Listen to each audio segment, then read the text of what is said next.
Good evening. Evening. I'm very delighted to welcome Dave with us. Yeah. North Carolina, Localbandography, as he's known on YouTube and elsewhere as well. So yeah, very pleased to have him as our guest. Yeah. Honored. Oh, thank you, Dave. And John and I could not possibly have imagined when we did our first sort of VC guest slot back in probably March it was now, isn't it? Or April, early April, that we'd still be doing them in December. It's kind of unbelievable. But it's, you know, we were just saying the VC has really been such a, well, it's stepped up to the plate really during these last few months and given us another means of maintaining a connection with like minds and souls all over maintaining sanity. Absolutely. Yeah. And certainly music has really come into its own as well as being an absolutely essential part of the survival toolkit, I think. That's been the only upside. I think I've listened to more music and delved into dark corners of my record collection, which I haven't been to for a long time, actually. Very true. Same with me. Yeah. Well, I've been seeing it. I mean, I've noticed from your other videos, John's just upgrading. He's pulling stuff out off the shelves and all right, this is rubbish. All right, let's get another copy in the mail ASAP. Nothing wrong with that whatsoever. I keep on trying to sell stuff and end up listening to it and saying I'm not going to sell it. I made a problem at the moment. In fact, I've got one of those tonight actually, but I was in the selling part and I actually listened to it. I thought this is a really good record. I'm selling this. Yeah, the all of a sudden the sell pile is like, I can't get rid of this. It's too good. Nothing in mine at all at the moment, so it's not doing very well whatsoever. So should we kick off? Dave, are you going to kick us off with a Dave's going to kick us off. Cool. Oh, all right. I'll go. I'll show my first record. All right. So a lot of these are ones that I think I've picked all these up this year, and so these are the ones that I've been spinning the most. And the first is the new record from the British band Doves, the Universal Want.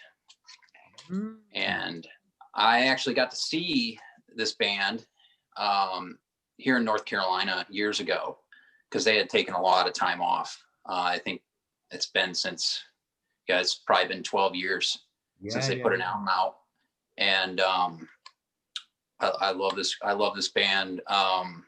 I got turned on to them by a friend back when I think Lost Souls came out years and years ago. And I will say they had the most amazing tour bus you've ever seen. You want to talk about, because they played at Cat's Cradle, which is a classic, rock punk club in Carborough near Chapel Hill. And they roll in with this bus that takes up like the whole parking lot.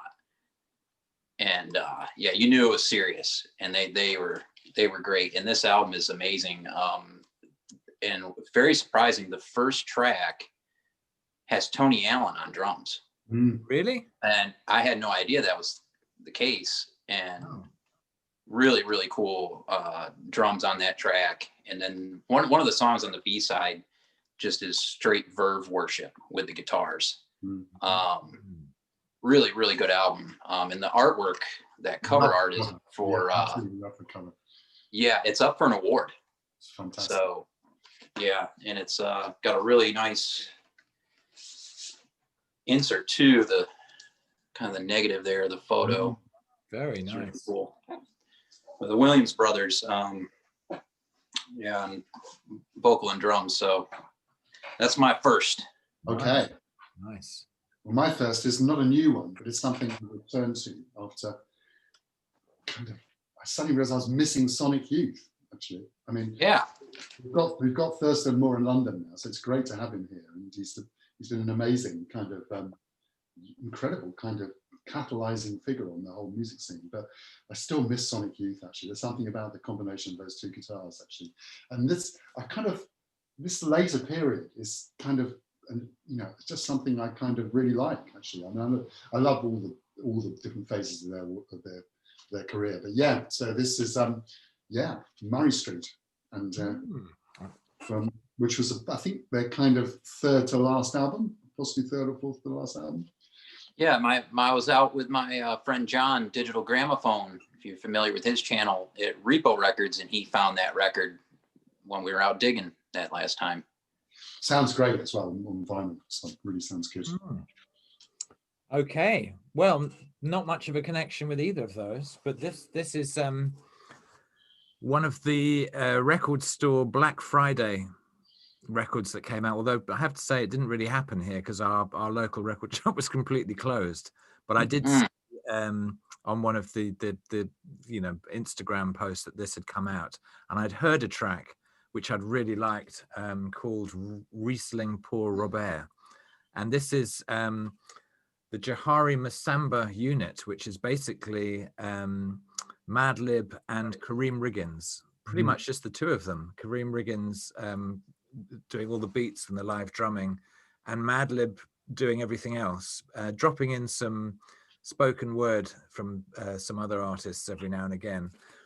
And it's it's kind of hard to describe what this sounds like. There's lots of sort of fragments of grooves and beats, and it can be quite abstract, and then it can be quite straighter, always deep grooves going on. And I only picked it up a couple of days ago, so still listening to it, but definitely worth picking up. And just amazing to hear Madlib's kind of instrumental development, actually, and how he's really got into this live playing thing. Yeah, that's great. It's funny, Madlib, he's usually hanging out with Egon from Now Again Records, and I just won his contest to receive 10 records that have belonged to Bernard Purdie. Oh, really? That sounds yeah. pretty. So that it should be on my doorstep at some point. They said they were going to mail it last week. I ain't seen it yet, so I'll believe it when I see it. But yeah, he emailed me and said, "Hey, you're one of the 10 people we're going to send these records. We couldn't sell them at their pop-up event. I guess they're a little not in the best of shape, but I don't care. Wow. Send them on." So they're records from Bernard Purdie's personal collection. Yeah, they sold his collection at Rap Cats in Los Angeles, and these are the ones that survived the sale, and so they decided to do a giveaway. That's brilliant. Yeah. Well, I hope you make a video about that, Dave. Yeah. Oh, yes, indeed. And the reason I won the contest is you had to send an email to Egon and tell him why, why you hold Bernard in high regard or what have you, and I just said short answer, Harlem River Drive. Yeah. A lot of people don't know he played on that record, and he wasn't aware of that. And I spelled his name wrong on the credits, so I think that might be part of it. But I think it's quite flexible how you spell his name. Actually, it seems to be spelled differently on lots of albums. I actually played Harlem River Drive on my last radio show. But I think I saw you post that. Yeah, Idle Hands, which sounded great actually. Yeah, awesome. Right. Nobody can hold Bernard Purdie in higher esteem than he held himself, mind you, because so he used to have that sign above his drum kit, didn't he, when he was in the studio saying "Hitmaker." He had a whole. It was like a neon sign he used to put up behind him in the studio, so he'd be playing away, and he'd be reminding people that he'd been on all his hit records and so forth. Awesome, that's great. You're up next, Dave. Okay, so I'm going to keep with the Tony Allen theme. This is a record that I actually got in the mail from London. I finally found a copy. Someone in the VC had or related to the VC had shown this record and reminded me I needed to pick it up. And there was a copy sitting there on Discogs. Tony Allen with Afrobeat 2000. And Never Expect Power Always. Yeah. And this is an amazing record. 1984. This is an original Nigeria Mercury pressing. Wow.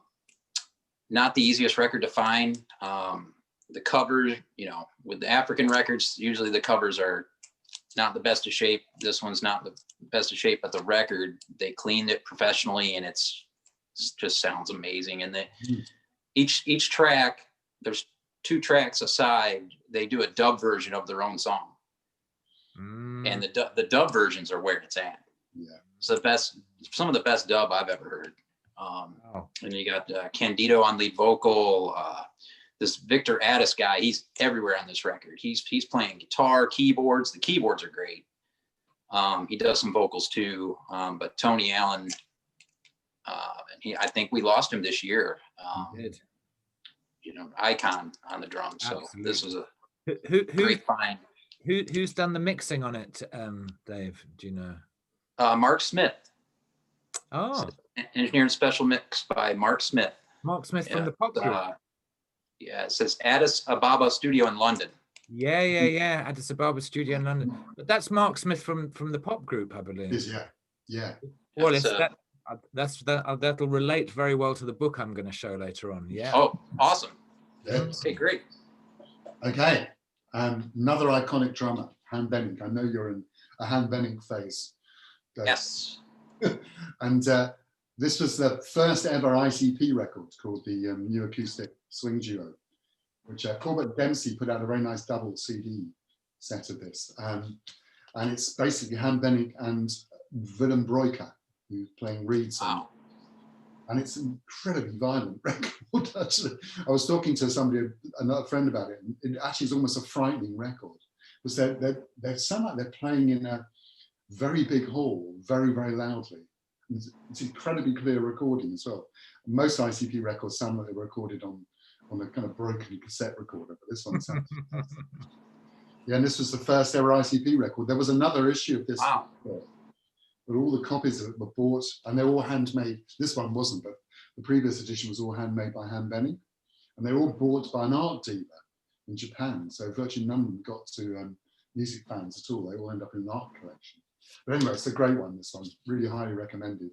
And it's very hard to find on vinyl, but I do recommend, the Corbett Dempsey CD sounds fantastic as well. Wow. The Acoustic Swing Duo. Right, where are we going to go next? Aha!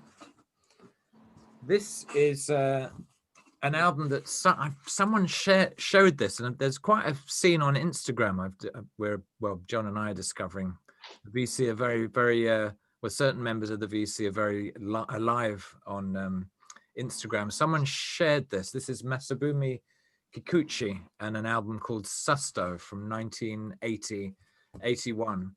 I think I showed it once. Promo. It is a promo, yeah. Like years ago, when we were actually in a room together. I think. Yeah. Well, it's a great record.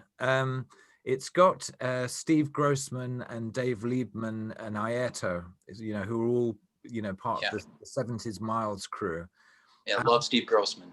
Yeah, and there's I was thinking it's sort of reminded me of like a kind of weird mashup of the My Life in the Bush of Ghosts, the Eno David Byrne thing, but also Weather Report and a kind of what the Miles 70s electric period might sound like in 1980. Sonically, but really interesting, and just and not expensive to pick up actually. So I'm absolutely delighted. I only got this. Nice. Yeah. There's a slight there's a slight reggae thing about that record. Yeah, there is a slight reggae. Not in terms of the rhythms, but just in terms of the production. I think. Weird. It sounds actually very contemporary. It really doesn't sound out of time at all. Yeah. Oh, that's cool. I'll have to check that out. Yeah, and not a pricey one. A definitely cheap heat. Okay. Yeah, where the Benning will be major heat and for the pocketbook. That's mortgaging your house fees. All right, am I up? Yeah. Okay. So this one has already been making some of the year-end lists that I've been seeing.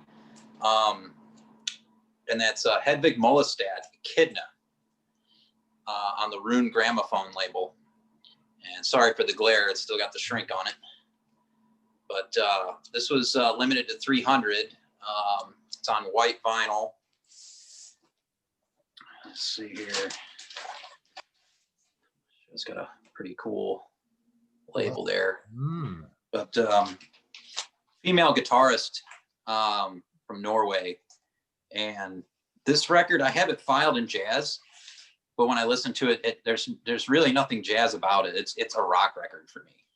I mean, this is, if you want to call it jazz rock, I mean, she just slays it on here. It's a remarkable record. I love this record. It's gonna be up there in my top for the records of the year. Wow. Yeah, Hedvig Molestad, Echidna, some great players here too. Just was talking with Teddy about this whole scene in Scandinavia right now. The musicianship is just on another level. It's a really nice label in the gramophone. I remember there was an album called Scorch, or the Scorch Trio, which was Raoul Bjorkenheim, I think you pronounce his name, and that was an amazing kind of free electric rock guitar trio, for absolutely amazing sounding thing. But funny enough, I've just ordered that. I couldn't get the vinyl; they've all gone, unfortunately. But I've just ordered that on CD, actually. But there's some really good labels in Scandinavia. People who really, the attention to details really. There's a Hubro label as well. Do you know Hubro? They do some really nice stuff as well, and that's out of Norway. And they just do some incredibly diverse catalogue, but they're really good artwork, great pressings, really good mastering, real just classy stuff. I think actually, as you say, the musicianship's fantastic as well. Yeah. All right, another stuff more stuff for the list, man. But people are saying that I mean, it's amazing because two female guitarists have just really emerged this year. I mean, the other one's Mary Halverson as well, who's been getting a lot of attention. Talking of guitarists, sometimes I wanted to kind of shake my speakers, or almost demolish my house actually with this song. This is Stephen O'Malley from Sun, and this was his solo record, which I can't risk telling you what it's called actually, because we'll probably get the video taken down. But it's about it's what he wants to do to fundamentalist pigs, put it like that, basically. But look at that, and this was a solo record that he put out just after the Charlie Hebdo thing in France, and it's amazing double vinyl, huge guitar sound. I mean, it's kind of like beyond drone. Actually, it sounds almost like a kind of. Love the cover on that. House shaking, yeah, really nice. Can't really see the cover, and I think there's a limited edition of 700 copies, I think, on black vinyl. I think even smaller edition on green vinyl. But it's a real good one actually. I mean, if you like that kind of sun sound, earth kind of sound, this is a great record actually. Oh yeah, awesome, nice. Well, I can stay definitely with guitarists. This is an album that this is part of the big stash that Stavros sent me and John that has never quite made it to John, because I've been hanging on to it until John. You've been hoarding it. I'm hoarding it and listening to it and gradually introducing it into these sessions. This is Good God. Stavros has very helpfully described what it is. 70s Philadelphia jazz rock fusion. You may need to be a bit comfy for this one. And yeah, the guitarist leading this is Zeno Sparkles, Zeno. I've never heard of this outfit before. I did see someone else share this. This is also, I think, in the Cheap Heat kind of side of town. A great cover version of King Kong by Frank Zappa. Nice. And just some really fiery guitar playing, and yeah, this sort of prog jazz funk groove thing going on from the early 70s. Just really nice, actually, just really nice playing. And I don't know anything more about these guys, but you said the key word, groove. That's yeah. Comes to music, that's what I have to have. Yeah. Produced by Skip Drinkwater, who did produce a lot of stuff from that time. Yeah. So on Atlantic, really nice. Nice. And big shout out to Stavros. And where's the new video, Stavros? We're all waiting. All right, am I up here? You're up, all right. All right, the next record is one that gets a lot of play here, especially during this lockdown. Horace Andy, Skylarking. Probably my favorite reggae record. Actually, it's up there in my collection period. It's one of my favorite records that I listen to this a ton. And it's the early Studio One pressing that had belonged to someone named Junior, who made sure he wrote his name right there. But I love Horace Andy's voice. I had the pleasure of being able to see him perform with Massive Attack on the Mezzanine tour when they were here, when that dropped years ago. Almost died that night too, which was interesting. Wow. Yeah, after we left the show, we were driving on the street that takes you to the highway from the venue. It's a place called Disco Rodeo in Raleigh, and it's a 4-lane, but it's very dark when we left because it was late, and there was a car broken down with no hazards on, just parked in a lane, deserted, and we were in that lane. And my friend didn't see the car, and I yelled at him, and he just, this is before these cars had, the fancy airbags and stuff. So like we just missed hitting that parked car in the middle of the road. Wow. So, but this record is unbelievable. I'm still looking for a few more of his records. I'll tell you a great one, Dave, is Dance Hall Style, which is on the Wackies label. Wackies, yeah. In the Light is the one I'm looking for. Okay. On Hungry Town. But I love this record. Just his guitar playing, singing, it's fantastic. Great. No one else really sounds like Horace Andy. No. And Elizabeth Fraser was there that night with Massive Attack too, and all hands were on deck. It was mind blowing. Love and Fire put a nice. They put a double vinyl out, I think, of In the Light and In the Light dub. Really? Which I can't find. I've got it, but I don't know where it's gone. It's just disappeared. Trouble is, you misfiled something in your record collection. That's it. It's gone. Basically, you can never find it. But somewhere in his house there's a copy of it, and it's a nice, really nice combo. But the dub version is fantastic as well. With that, it's really, really good. Oh yeah, I definitely need to hear that. So Ornette, a bit of Ornette actually, and a bit of Primetime. Kind of this was. I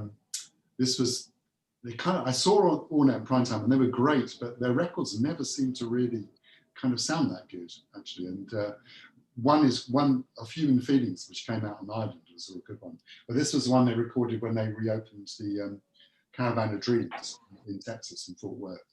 And it's a kind of classic lineup with Bern Nix, Charles Ellaby on guitars, Jamaluddin Takuma on bass, and Albert McDowell on bass, and then 2 drummers as well on it as well. It's great. It's a really kind of, it's probably the closest sounding to when I saw them live, actually. And yeah, real good one, actually. Quite easy to find still, actually, this one. I think they must have pressed a lot of them at the time. And it came out in Caravan of Dreams, which was on its own label.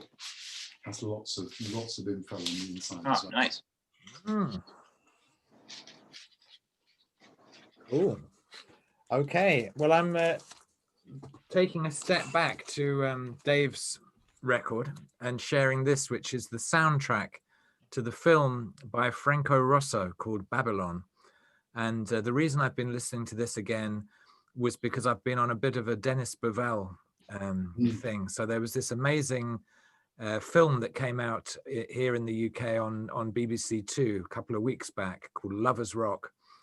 That I think Lawrence was talking about, and apparently you can see it on Amazon Prime. On Amazon Prime in the States. Cool. Yeah. And it's basically just the story of a party in the late 70s in probably in southeast London by the looks of things. But Denis Bovell was very, a big figure in the Lovers Rock music scene in the late 70s, and produced sort of Janet Kay and City Games, was part of Matumbi. And also features in the film, if you know what he looks like. He has a very small cameo part. And he also is responsible for nearly half of the music on this soundtrack. And wow. I've just been, I just did one of those Discog searches on my own collection of how many Denis Bovell composed, produced tracks do I have. And there was quite a lot of them, and again, he worked with Mark Stewart and the pop group, produced them, produced the Slits. Yeah. Oh, there we go. I only pulled it because it's just sitting beside me. I wasn't. Yeah. As well as, you know, he had his dub-wise name is Blackbeard, and released a couple of albums in the early 80s under that name. But a real kind of a force in music who doesn't really get the props he deserves, and really, yeah, kind of all over the place. So obviously always up for connecting with any kind of genre and just bringing his kind of sonics to it. But I love this album. I love this album because I love the Aswad track, Hey Jar Children, but also Warrior Charge is on here. But actually the whole album is great. And yeah, I see Iroy's on there.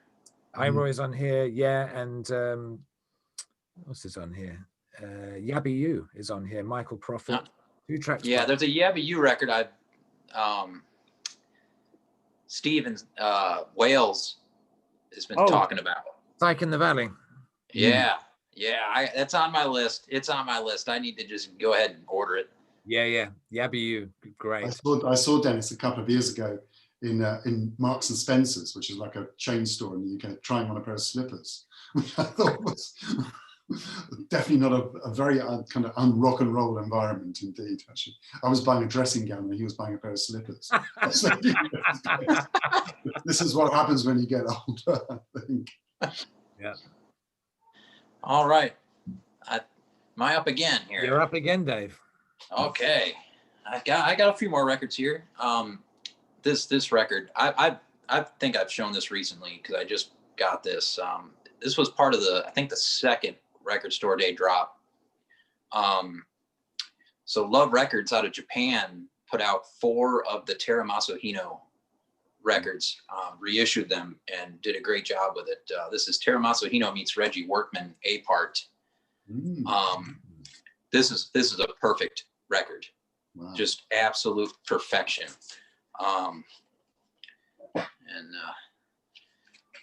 Man, this sounds remarkable. As you know, just pressed brilliantly. Teramaso Hino on the trumpet, Reggie Workman bass, Madahiko Hino on the drums is a monster on this. I mean, this is some of the most intense drums I've ever heard on a jazz record. Yeah, I absolutely love this. So was that late 60s, early 70s recording? Yes, this was I think 70. Oh God, what was it? 71. 71. Yeah. That this was originally put out, and originals are some. I think I've seen them go. Just I don't know if I've seen some for 4 figures, but somewhere near there. Wow. So it was nice. These were reissued, reasonable price. I'm happy to grab that. Definitely picking that up. That drummer's incredible. There's a Joe Henderson album where he's playing drums on, and he drives Joe completely to go into the stratosphere, basically. Oh, and he does the same thing with this. Yeah. Yeah, fantastic. Okay, my next one is a Black Saint record, which is Richard Abrams with Malachi Favors from the Art Ensemble Chicago. It's just a duo record. It's a really beautiful record, actually. Absolutely great sounding record. They just, obviously they know each other incredibly well, these 2 musicians, but the bass playing on this is just beautiful, actually. And yeah, very nice, quite easy to find. I think it might have been reissued even on vinyl recently as well by Black Saint. Recorded kind of probably late 70s, I guess. Yeah, no, mid 70s, 75. Just, and it's not a kind of, it sounds very different to most of the AACM type stuff, actually. A lot of it's very reflective and quite quiet. And yeah, really good. Nice. Yeah, I just picked up a Muhal Richard Abrams. It's got a lot of his electronic stuff on it, which is odd. He's an amazing artist, actually. Really interesting. Yeah. This next one wasn't going to be in my selection, but I was just reading the latest edition of Record Collector magazine, and there was an article around Christmas music, and they mentioned one of the tracks on this album. And then I was just listening to the album, and it's not a Christmas album in any way, but there is something about a kind of winter vibe. And it's sort of, I don't know if you know the Vince Guaraldi album, the Charlie Brown Christmas. Yeah. Which I only ever listened to it around Christmas time. But there's a certain vibe. It's not cheesy. It's just sort of hits the winter mark. And there's a track, Cristo Redenta, which I hadn't realized. There's a great drum and bass version of that tune by the Underwolves that I've always liked. And this is Donald Byrd with voices, basically. Voices, and it sort of sounds as though it might not really work, but actually it really does. If you're in the right kind of mood. There's 5 tracks, and we've got Hank Mobley and Kenny Burrell, Herbie Hancock, and Butch Warren on the bass, and Lex Humphreys on the drums. And fantastic lineup. Yeah. And was it produced by Duke Pearson? I think it was. It is produced by Duke Pearson, yeah. And arranged by Duke Pearson, yeah. And it's got an E-type jag on the front. It's got a what? Yeah. Eric in the VC just showed that record in our Blue Note project. Oh, really? Yeah, it's the most recent one in the project. So yeah, it's getting a lot of love. Yeah. Well, definitely worth listening to. I like it. Oh yeah. Yeah. Great record. All right, Dave. We're up again. Oh, back again. All right. This record is another one on the Rune Gramophone label, and this, the first time I put this on, this absolutely blew my mind. Fire Orchestra Arrival, double LP, comes with the CD. Mats Gustafsson leads this group on the baritone sax. There's 2 vocalists here, and it's some of the best vocals I've heard on a record in my just ever. It's up there with Mezzanine from Massive Attack as far as vocals are concerned for me. Just phenomenally gorgeous. I usually don't like vocals in my jazz. This is mind-blowing stuff. Highly recommended. I think this came out last year. It was one of my top gatefold, one of my top records of last year. But I've been listening to it a lot more.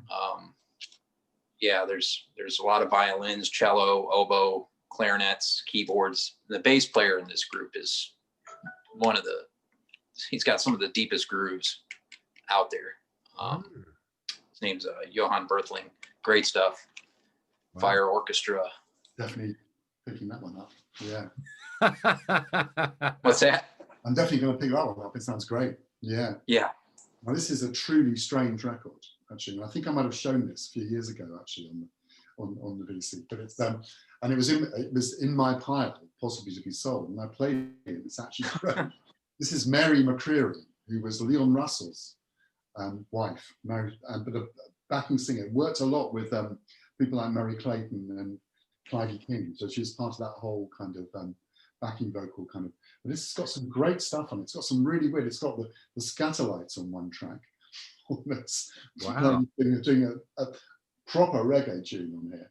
It's also got a fantastic duo with Jose Feliciano on here as well, which is really amazing. With some great guitar playing. And it's produced by Leon, came out on Shelter Records. Got Andy Newmark and Chuck Rainey all over it and stuff as well. It's a really good record. Yeah. It looks very disturbingly like RuPaul as well, which is right. It's a wild cover. Yes. Which was actually absolutely gorgeous. I mean, I don't know why they didn't just put a photograph of her on the front, actually, which is really beautiful. Yeah, so it's a kind of really odd one, this one. And yeah. Cool. And yeah, highly recommended. Wow. Nice. This arrived in the post today. This is a 12-inch single by Talk Talk. And last week I was listening to Guy Garvey from Elbow's Six Music radio show, and he played this Talk Talk track that I'd never heard before, called It's Nice. Late in the Evening, which is the B-side of this single, and this is the only place you can find it. It was never on an album, and it's an absolute classic, in that sort of late Talk vibe, just extraordinarily sonically arresting. It sounds like it's got a weird slowed down Fela Kuti sample, but it definitely isn't that. But there's a kind of very, very slow, nearly Afrobeat rhythm, and then Mark Hollis's, you know, ethereal, weird, you know, you can never hear what words he's singing, but just his textures, and then these kind of string sounds in the piano, and it's absolutely beautiful tune. So do check it out. It's getting late in the evening. This again picked up the 12-inch for virtually nothing. Great stuff. Nice find. I've never heard about it before, but yeah. Yeah, it's a great show. I love his show, actually. I think it's really good. He's he's a great presenter, I think. he is. Yeah. Over to you, Dave. All right, last record here. Yeah. Picked this up. I went to this one record store day with John, and I didn't buy any record store day titles. It was the one where they released the Don Cherry. And I grabbed a box set, and I grabbed this instead. Micaiah McCraven, Universal Beings E and F sides. I love this drummer. And this record, man.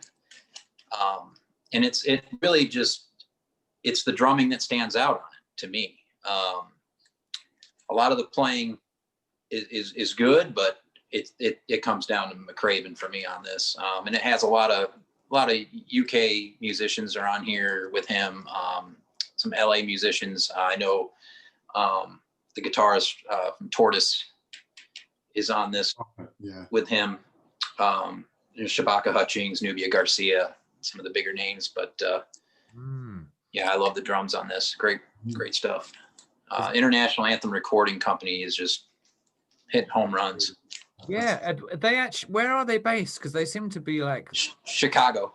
Okay, but they've got a really strong UK connection as well, haven't they? Yeah, well, it's because of McCraven. He's tied all these. He's tied the LA scene, the Chicago scene, and the London scene together. Right. That's been his deal, and we're benefiting from it for sure. Yeah, the Jeff Parker New Breed, the Sweet for Max. That's my record of the year so far, definitely.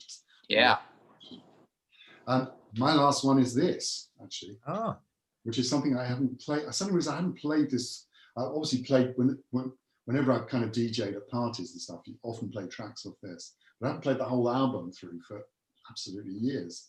This is Nurican Soul, which is basically Masters of Work with a slightly different hat on, really, and with guest slots from Jocelyn Brown, Roy Ayers, George Benson, India, all kinds of different, and it sounded great, actually.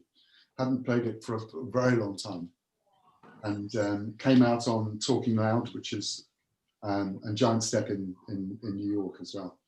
Yeah, so double album. Got some really good, I mean, basically nearly every track is a kind of updated version of kind of classics from the 70s. You've got things like Nautilus, you've got I Am the Black Gold of the Sun, which was, who was it actually? It was Rotary Connection. Rotary Connection, of course. And Sweet Tears. It's a version of Sweet Tears, isn't there? The Roy. Indeed, yeah. But it's good. It sounded good, actually. I was quite surprised that I was kind of a little bit worried about what it would sound like playing the whole thing through, but it was good. It sounded nice. Well, listen, I must just wish you all a very happy Christmas, because I've just been handed a glass of mulled wine. Oh, that's good. So that's very early for mulled wine. Very early for mulled wine. Okay, so my last record is from the UK band Family, who, I don't know, have you ever come across them before, Dave? No, I have not. No, so they're from Leicester. They were around from the late 60s through to the sort of mid 70s, I guess. And their lead singer is a guy called Roger Chapman. And he has this incredible sort of sandpaper voice, very distinctive. And on this particular album, they also have Polly Palmer on vibes. And on this album, John Wetton on the bass, you know, who also played with King Crimson and Asia and other people. I think actually toured with Roxy Music. But this album just is its own thing. It's kind of got this grimy, going back to the groove. In a way that the early Rod Stewart and the Faces was, had this particular kind of barroom groove thing. But for me, this is much grittier and just really fantastic. The track Burlesque is an absolute classic. But every track on here is great, and they just don't sound like anybody else. Actually, and they got vibes too. You said, huh? Yeah, their vibes, Cool. and some amazing squelchy synthesizer, early 70s synth, like really poking out. Just really nice. Yeah. So all the good stuff. Called Burlesque Family. Yeah, I saw them a lot live. Actually, they were real regulars. Actually, they seemed to do, and they were always fantastic. Actually, in fact, the first time I saw them, I think was at the Isle of Wight Pop Festival, which was they were one of the first bands I think on when I arrived. Actually, and they sounded brilliant. So, Dave, we're on to a book and/or a film, or something. Oh, I got one of each. Go on. Perfect. All right, so I'll start with my film, and I watch this over and over and over again. It's a TV series called The Last Panthers. I don't know if you guys saw this. Yeah. Sky in the UK put this out. It's Samantha Morton, who I absolutely love. She looks like my ex-girlfriend Amber. So there's that factor, and then you have John Hurt. Before I think he passed. Yeah. But John Hurt is amazing. The acting in this is some of the best I've ever seen in my life. It's easily the best TV series I've ever seen. It's 6 episodes. There's 3 stories going on that all intertwine. Wow. And it's kind of a story based on the real life Pink Panthers, jewel thieves. Okay. And it's remarkable. Yeah, I highly recommend this. I have an all region player, so I can play it. But the other thing with this is musically, it's stunning. It's the last thing that David Bowie worked on before he passed. There's a different version of Black Star that opens the episodes with more guitar. So I have, of course, love this record. Yeah. And then also the soundtrack or the score is done by Clark, the great electronic musician. And The Last Panthers, I have the limited CD. This was limited to 2,500 copies. Nice. This is an amazing ambient record, one of my favorites. Phenomenal. And I need to get this on vinyl for sure. So that's probably on Sky. I should probably go find that then. No problem. That's great. Yeah. Not heard of that. But that's an excellent recommendation. Brilliant. Yeah. It's mind blowing. It's yeah. I don't rank anything above it really. Wow. Well, my film is a file, so I can't really show anything. Actually, it's sent to me from a friend in New York, and it's a new documentary on Frank Zappa, which has just come out in the States, but it hasn't come out. It was meant to come out in the UK at the same time, but I think it's on Amazon Prime in the States, but it hasn't, for some reason, hasn't appeared yet. I thought it was really good, actually. I mean, it was kind of, I was a little bit worried because it was kind of, people were saying it's much more about him rather than the music, and I thought that, but it's actually really brilliantly done, actually, and you start to get his real feel for his kind of influence around that time on other people. Including, I didn't realize he had such an influence on the Beatles, actually, which was very interesting. And in a way, Sergeant Pepper, one of the things that comes out is that Sergeant Pepper's was their attempt to do a version of Freak Out, which was the yeah, but really, and you know, it's not a kind of soft focus look at it. It digs into all the kind of nasty bits as well, but it's a really, really well put together documentary. And I'll send it to you, Mark, actually. Yeah, it'd be great. Well, my film recommendation I've already mentioned, which would be the Lovers Rock film as part of the Small series, which is Steve McQueen, the director. The whole series is really good, actually. Yeah. So I'm going to move on to my book, which is called Remixology, Tracing the Dub Diaspora, and it's by Paul Sullivan. And yeah, it's just a really informative book that sort of talks about the origins of dub and the style of dub from Jamaica, but then it goes into a lot of detail about what happened in the UK. This is where the Dennis Bovell connection comes through. Also talks about Canada, talks about Germany, talks about the US, New York scene, has, you know, interviews with some of the kind of like Francois Kerevorkian, is that his name? The the kind of disco mixer, and you know, everyone kind of acknowledging the sort of space that the dub style kind of created. Talks about drum and bass, some techno stuff, but lots of great examples and illustrations, and actually really talks about the music.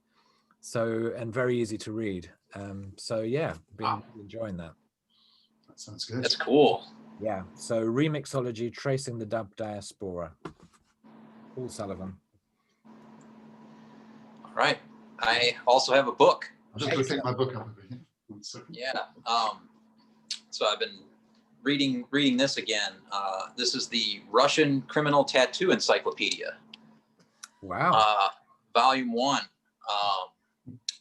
This was from Danzig Baldaev, who was in a Siberian prison, and I can't really show much of the inside of this because a lot of it's pornographic, but with these tattoos, but these, you know, but it's about the criminal code, about the thieves, the code of thieves in Siberian prison. But like, here's, you know, a guy, but this book, I can't remember. I got it from some bookstore in Denver. It's I think it's first edition. This is worth more than any record I have. Really? Randomly, yeah. I didn't pay nothing for it. I don't think they knew what they had. I think they were just going out of business and getting rid of everything. But that book, and there's a couple series in there. That's the volume 1. This movie was based on that book, Eastern Promises, which is this movie's based in England, and I think it's Viggo Mortensen, and this is Naomi Watts. This is a great flick that I've been watching recently too, since I went back to check out that book. Great film, that. I absolutely love Naomi Watts. I think she's a goddess, as far as I'm concerned. Okay, my book's really down market, actually. And I've been kind of getting back into Charles Willeford. If you read any Charles Willeford books. And if you like Elmore Leonard, they're kind of about as hard-boiled as you can get in terms of crime novels. And the third one in this kind of series is, well, the first one actually is Miami Blues, which is made into a film. And my neighbour's got that at the moment. He's reading that. But just really fantastic writer. Kind of got the kind of Elmore Leonard thing, but if anything, he's even funnier than Elmore Leonard. So you've got this incredibly dark side to these stories, but also just ridiculous things happening. Like in one of the books, he's right in the middle of an incredibly difficult case, and his ex-wife suddenly dumps his 2 teenage daughters on him, basically, but she can't look after them anymore. So and then his teeth, he loses his false teeth and stuff like this. They're just great. They're really funny stories. And he's a kind of he's probably the least glamorous detective you've ever heard of in a book, actually. But I really recommend his stuff. And he's kind of got quite a cult following. And yeah, a few of his books have been made into films. But Charles Willeford, start with Miami Blues, actually, which is Miami Blues, great. I've been hearing that crime novels have been selling really, really well during the pandemic because people like stories when, you know, basically they always solve it. And there's been a sense that we haven't been able to solve what's going on at the moment, but yeah, well, hopefully we are solving it now anyway. Yeah. Well, that probably, in terms of this video, we should probably say goodnight to people. That's a fascinating session, and really great to have Dave. And yeah, Dave, I mean, you're always so enthusiastic and so kind of present in the VC, but also such fascinating and eclectic taste you have. Yeah, and lovely to hear you really talking passionately about why you like the music as well. Well, thank you, and that it goes both ways for sure. I'm looking forward to seeing you guys back when you're in the same room and taking turns showing, you know, the series of records that you spun that night. So yeah, we're looking forward to it. It's probably going to be next year at this rate, though. Well, I heard you guys got the vaccine first. Yeah, we've got it, but I mean, you know, as we were just saying before we you know, started the video, that you've got to keep it at this ridiculous sort of sub-zero temperature, which means it's very right. Yeah.